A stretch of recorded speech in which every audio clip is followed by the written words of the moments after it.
Tim Murtagh, thanks for coming out and joining us at the end of day 3 here. Tim, I guess safe to say a difficult day. Plans were in place this morning, didn't reach fruition obviously. Was it a day where Kent deserved what they got and batted well, or would you criticise the bowling at all? I think I wouldn't criticise the bowling because I've been in that position before. I know what it feels like when you've had a day like that. Credit to Bell Drummond, as I said earlier, sort of the ball went past the bat a lot, but the focus that he had to kind of put that to the back of his mind and keep going was really impressive.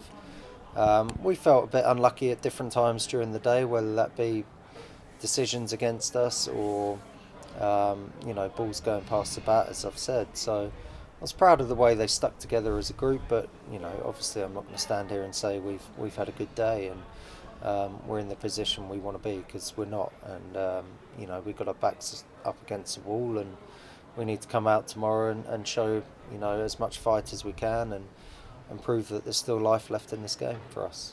Does it make it all the more frustrating that we obviously bowled Kent out for 129 in the first innings, and here we are finding ourselves in this position needing to bat to save the day on day 4? Yeah, of course that makes it more frustrating. It was, as well as we bowled as a group in that first innings, that's the kind of blueprint we're looking for as a unit.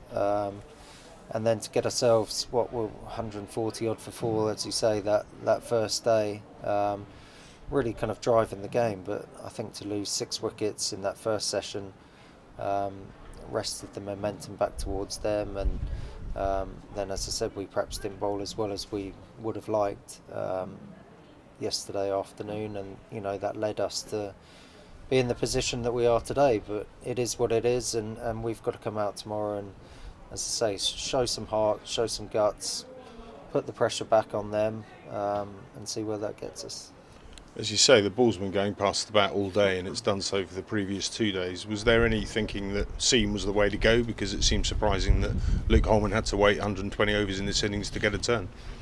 Yeah, I think so. It's difficult. I've been there as a captain myself as well. You kind of, as a bowler, you're tired from the bowling. There's a lot of things happening in the game. It's not easy to make sort of clear decisions, or decisions that would appear clear to people watching. So no, as we said, the ball was nipping around all day, and we just felt that, I think, well, Toby would have felt that seamers were our best chance of getting wickets at that point.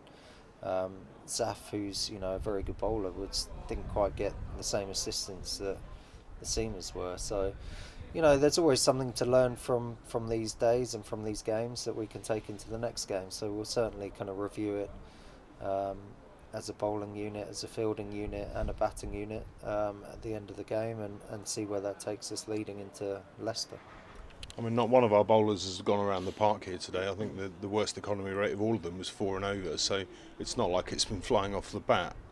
Is it just the wicket where if you get set as a batter, you've got to really get out? Maybe, but I think they, as I said, they rode their luck well.